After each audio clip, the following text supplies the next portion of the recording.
En el umbral del siglo XVI, el mapa político de Europa era un mosaico de reinos en constante reconfiguración. España, recién unificada bajo las coronas de Castilla y Aragón, emergía como una nueva potencia. Sus monarcas, Fernando II de Aragón e Isabel I de Castilla, conocidos como los Reyes Católicos, comprendieron que la fuerza militar por sí sola no bastaría para consolidar su reino y asegurar su posición en un continente plagado de ambiciones. Necesitaban una estrategia que trascendiera las batallas. Su respuesta fue tan audaz como ingeniosa: la diplomacia matrimonial. En una era donde los enlaces dinásticos eran el cimiento de alianzas y el medio para heredar o reclamar territorios, los reyes católicos tejieron una intrincada red de matrimonios para sus hijos. El objetivo no era solo asegurar la paz, sino proyectar la influencia de la monarquía hispánica, estableciendo conexiones directas con las cortes más importantes del continente, desde Londres hasta Viena. Este enfoque estratégico no solo garantizaría la supervivencia de su linaje, sino que redefiniría el equilibrio de poder en Europa. Catalina de Aragón, el enlace crucial con la Inglaterra Tudor. La hija menor de los reyes católicos, Catalina, fue la pieza central en el tablero diplomático que sus padres movieron hacia Inglaterra. El objetivo era inequívoco: forjar una poderosa alianza con la casa Tudor que gobernaba Inglaterra para contener la expansión de Francia, un rival tradicional tanto para España como para la incipiente Inglaterra.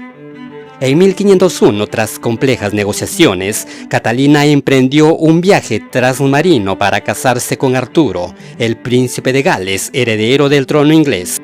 La unión, celebrada con gran pompa, simbolizaba una nueva era de cooperación hispano-inglesa. Sin embargo, el destino jugó una carta inesperada. Tan solo unos meses después de la boda, el joven Arturo falleció. La estrategia, cuidadosamente urdida, parecía derrumbarse. Pero los reyes católicos no eran monarcas que se rindieran ante un revés. Con astucia y perseverancia, negociaron una dispensa papal para que Catalina pudiera casarse con el hermano menor de Arturo, el nuevo príncipe de Gales y futuro rey Enrique VIII. La boda tuvo lugar en 1509. Como reina consorte de Inglaterra, Catalina de Aragón se convirtió en un pilar fundamental de la influencia española en la corte Tudor.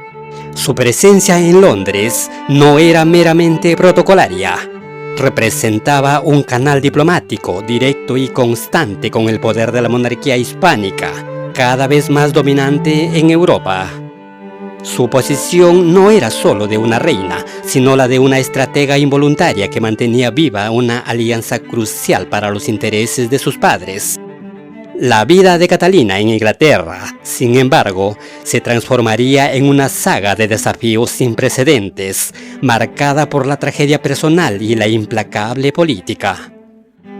Su tormentoso final, que desencadenaría una de las rupturas más trascendentales en la historia de Inglaterra y su fe, es un relato tan extraordinario que merece un documental completo, y lo abordaremos con profundidad en un video dedicado a su trayectoria.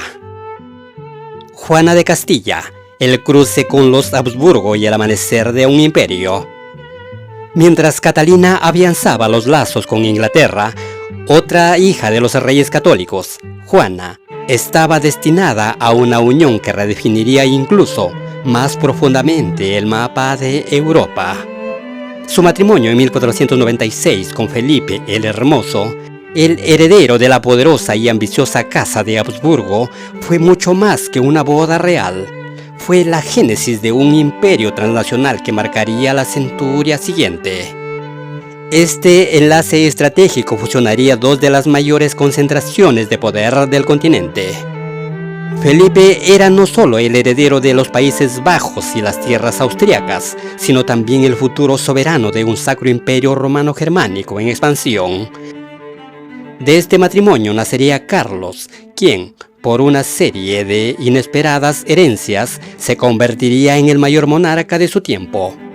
Carlos heredaría no solo las vastas coronas de Castilla y Aragón, con sus posesiones en América, sino también los ricos dominios borgoñeses de su padre y las extensas tierras de los Habsburgo.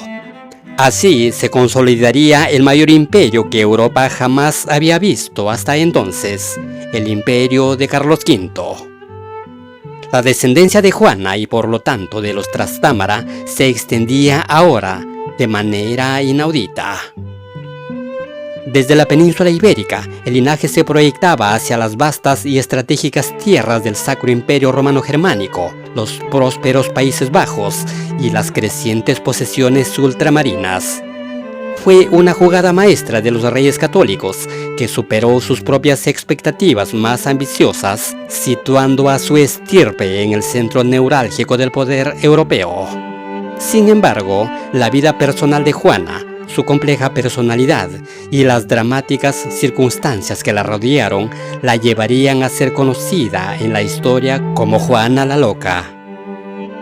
Su historia es un torbellino de amor, intriga, política y tragedia, una saga que ofrece una visión única de la realeza de la época y de las presiones que enfrentaban.